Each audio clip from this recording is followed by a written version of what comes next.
एक और प्रोग्राम हम करते हैं।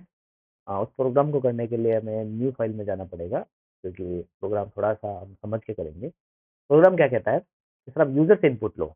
क्या इनपुट लो? कि सर नाम और उसने कितने मैचेस जीते हैं।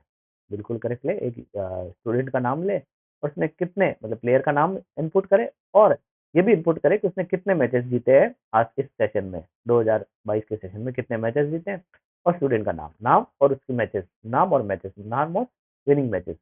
तो इसके आप एक अच्छी सी डिक्शनरी बनाएँ, ताकि अगली बार मैं एक्सेस करें तो नाम से मुझे सारी चीज़ें पता चल जाए कि इस प्लेयर ने या इस स्टूडेंट ने कितने मैचेस जीते हैं। तो प्रोग्राम को बनाते हैं। पहले हमें इस बात से पता लगाना पड़ेगा कि कितने स्टूडेंट्स का डेटा हमें चाहिए। अब ये भी हम यूज़र से ही पूछ ले भाई। अब चाहे तो हम खुद ही यूज़ कर सकते हैं, maybe n is equal to 10 तो 10 स्टूडेंट का ही आएगा। ये भी हम यूज़र से ही पूछ लेते हैं, कोई फ़र्क नहीं पड़ेगा। तो n is equal to int पहले से ही इनपुट में इंटीजर में कन्वर्ट कर लेता हूँ, जो नंबर होगा, एंटर नंबर ऑफ प्लेयर। कितने प्लेयर्स का डेटा आपको एंटर करना है। अच्छा n तो आ चुका है, जब n आ चुका है तो जब मुझे वैल्यू एंटर भी करनी है तो for in I in range और n तक चलेगा, 0 से n तक चलेगा तो n प्लेयर आ जाएंगे। क्या वैल्यू इनपुट करनी है? 2 वैल्यू इनपुट करनी है। एक तो name is equal to input, क्योंकि नाम तो कैरेक्टर ही होगा तो उसके लिए मुझे कोई टेंशन नहीं लेनी है। Input enter name of player और एक उसकी विनिंग ट्रॉफीज WM दे देता हूँ। इनपुट विनिंग मैचेस लिख देता हूँ WM। विनिंग मैचेस इंटीजर होगा तो इंटीजर में कन्वर्ट कर लेता हूँ। एंटर विनिंग मैचेस, कितने मैचेस में जीते हैं सर वो भी एंटर कर दे। जी बिल्कुल।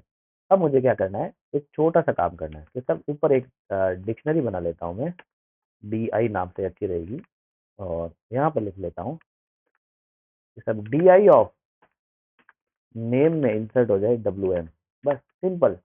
अच्छा सर कैसे काम करेगा? DI एक ऑलरेडी एक एम्प्टी डिक्शनरी है, तो अब एम्प्टी डिक्शनरी है तो क्या होगा? कुछ नहीं होगा। आप DI ऑफ नेम डालेंगे और उसमें उसकी वैल्यू डालेंगे, नेम डालेंगे और उसकी वैल्यू डालेंगे, नेम डालेंगे और वैल्यू डालेंगे, अपने आप वैल्यू जनरेट होती जाए। कैसे? कि यह बात हमने पढ़ी है कि जब हम यहाँ पर एक अननोन की डालते हैं तो की अपने आप बन जाती है डिक्शनरी में। इससे पहले वाले वीडियो में हमने बात पढ़ चुके हैं। तो अगर अननोन की है, बिल्कुल जो नेम है वो अननोन की है, अननोन की डाली है तो उसकी की भी अपने आप बनेगी और उसकी वैल्यू भी हम डाल रहे हैं तो दोनों ही अपने आप क्रिएट हो जाएगी। जितने वैल्यू हम डालेंगे और एंड में मैं क्या कर लेता हूँ, प्रिंट करवा देता हूँ। तो प्रिंट या तो डायरेक्ट फिलहाल तो DI को ही प्रिंट कर लेता हूँ, उसके बाद में हम इसको अच्छी सजावट के तौर पर भी प्रिंट करेंगे। तो कितने फिलहाल 3 प्लेयर का ही ले लें। प्लेयर है अमित, कितने मैचेस 8, योगेश कितने मैचेस 10, सुरेश कितने मैचेस 12। तो अमित, योगेश और सुरेश की बन चुकी है। इसको थोड़ा सा और सजा दें भाई। यहाँ पर लिख सकते हैं फॉर की इन DI प्रिंट की और स्लैश की डाल दे भाई, सुंदर सी सजावट हो जाए हमारी। और DI ऑफ की में जो भी वैल्यू है वो प्रिंट हो जाएगी तो थोड़ा एक अच्छा व्यवहार दिखेगा।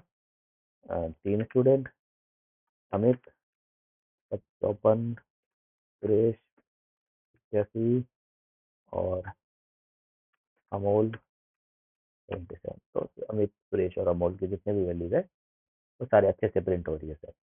तो ये एक अच्छा सा छोटा सा प्रोग्राम था ये बात को समझाने के लिए कि साहब अगर कीज नहीं एग्जिस्ट करती है और हम इनपुट करते हैं, वैल्यू को डालते हैं तो की और उसकी वैल्यू अपने आप क्रिएट हो जाती है, जनरेट हो जाती है डिक्शनरी में।